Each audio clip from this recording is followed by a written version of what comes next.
All right, here we go. So I'm going to give you guys a quick rundown of what I've done with this thing. So I didn't originally start this project. Like I said, this one, this gentleman saw me buzz by him up the road one day and was just thrilled by the sound of a V8 and a Porsche going by him and wanted to do the same thing. So this car is a 2001 911 convertible and has only got I don't think it's got 40,000 miles on it. But anyway, pulled the motor, wanted to do the swap. It's got a Renegade installation kit. It's got the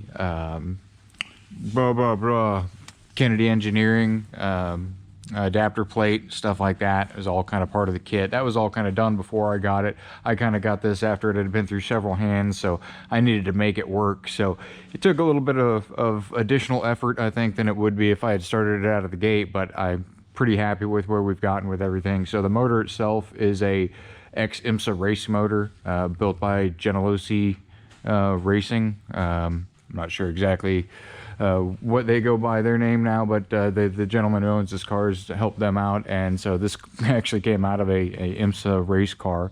And so it's got we're going to put a couple different tunes on it, apparently, from a standard, more or less stock 450, 500 horsepower all the way up to a wild 700 horsepower. Hopefully everything can handle that, but it's going to go away today to get the exhaust finished up, wrap a few other little things up. But just wanted to show you some of the stuff I've done down here.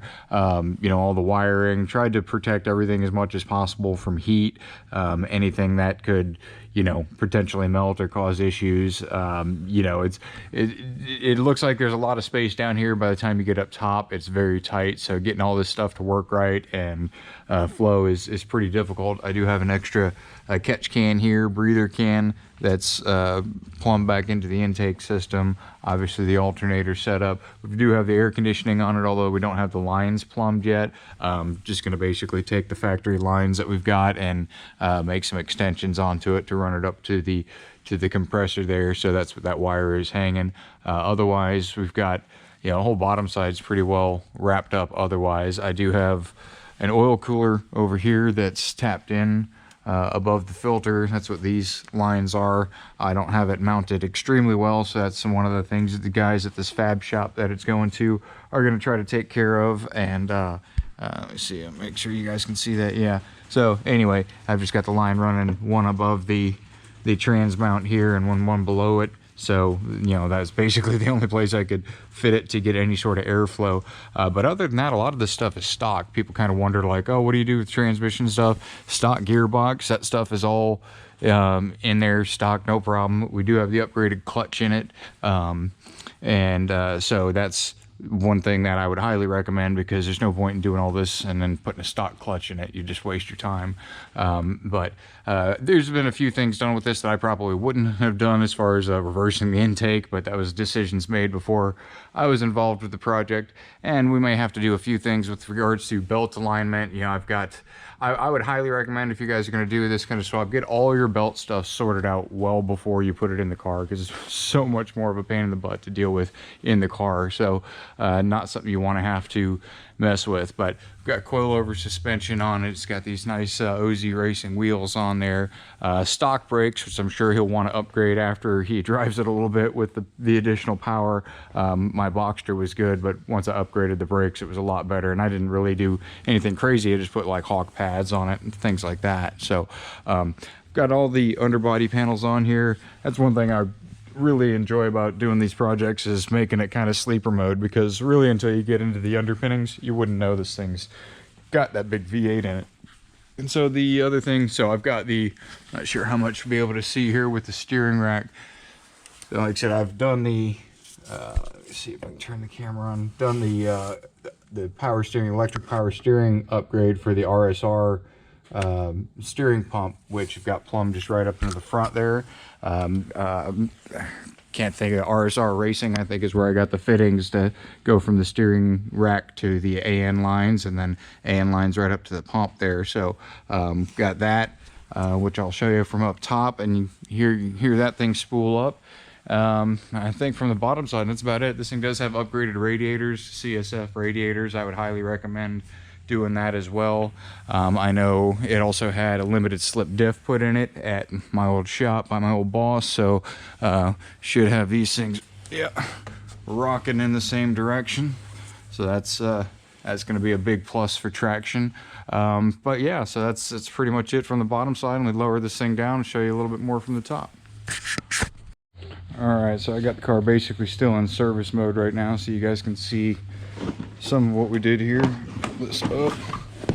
So one thing that we had to do, because people decided to turn the intake around backwards on this motor, which I did for my Boxster, but you really don't need to do that on a 911. I mean, it's right there. It's a little bit tight when you got to do your airbox stuff, but turning it around backwards caused all sorts of other problems. So I had to modify the rear firewall, make some more space back there, things of that nature. But what we ended up doing to modify that is to actually make a removable panel here in the back.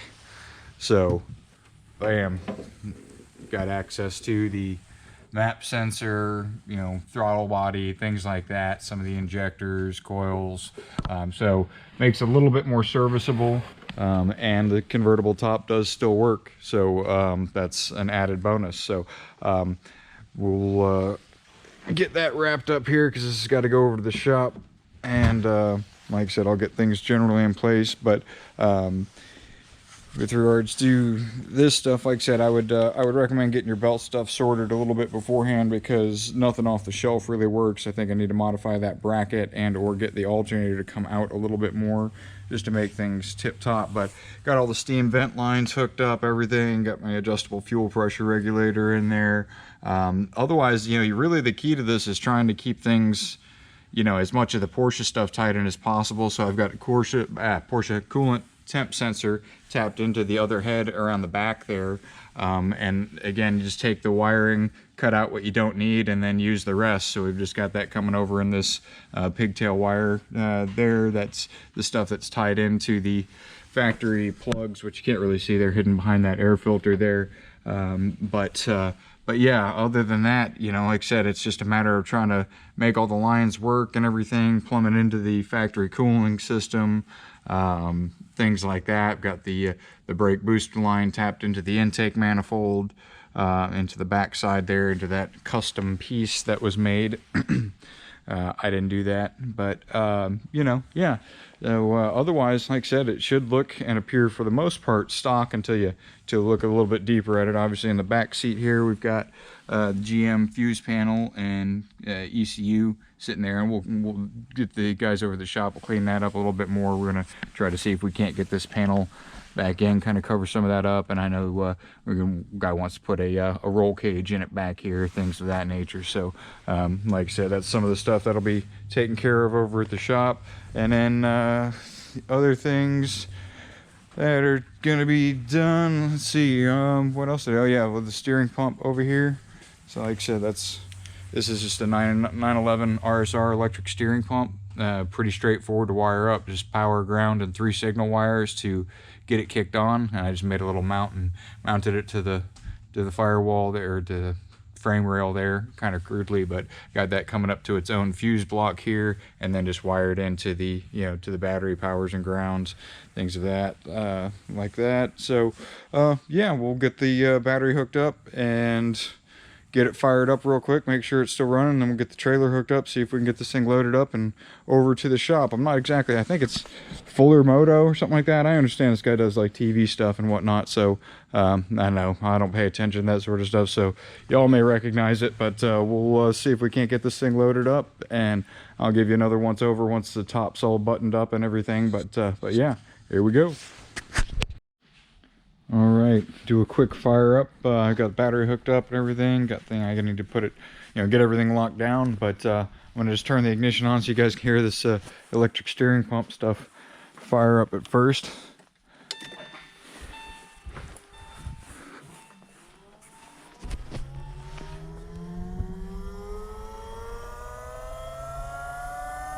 So that's an RSR Porsche steering pump off of a cup car.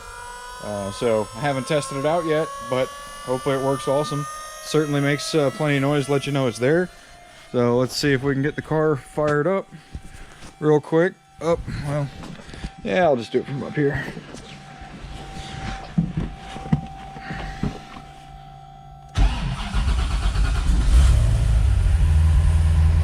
And that is how a V8 Porsche should start. I have to put a little bit more fuel in it. I don't know if that gas gauge is just messed up, but factory tack. It's not hard to get working, guys. All you got to do is use the right stuff.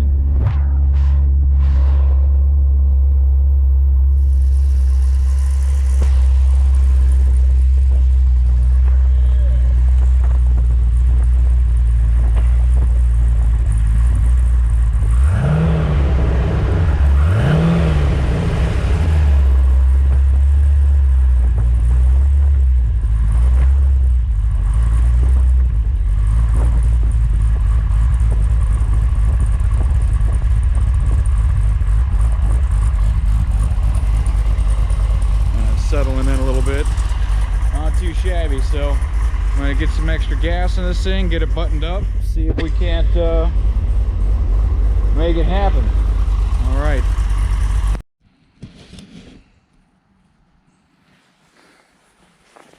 All right, got the trigger set up, see if the car moves on its own.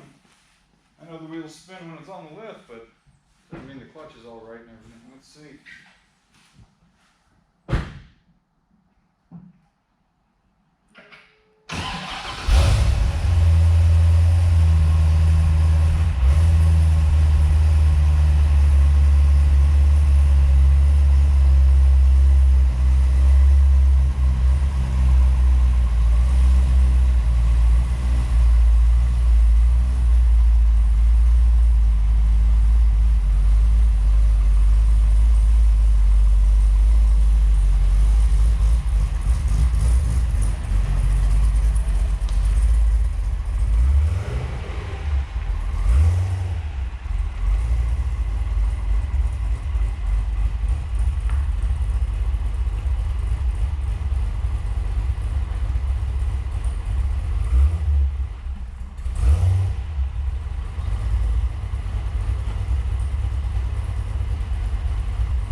Overall, successful first test.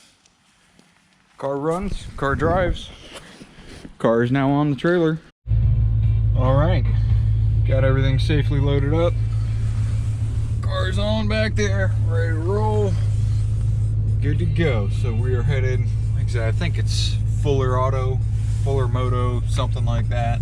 And then my guy Wes that's been helping me do all the wiring, works over there. And I understand they do some, oh look, nice heron. I don't know if you guys can see that in the picture. and a lot of geese. Anyhow, but yeah, so we're gonna go over there, see if we can't get this thing fully sorted out, and then once we get the correct tunes on it and whatnot, then we'll actually be able to run it a little bit more. We're just not even sure what tune is on that ECU and stuff right now, so we're gonna go flash it with the granny tune, I think, to begin with, get the motor broken in, and then apparently there's a mild tune and then a wild tune. So I'm excited to see what the wild tune is capable of, but thinking 650 plus, but again, don't know for sure. But we're heading out to Tucker, and hopefully we make it there safely. I'll update you soon.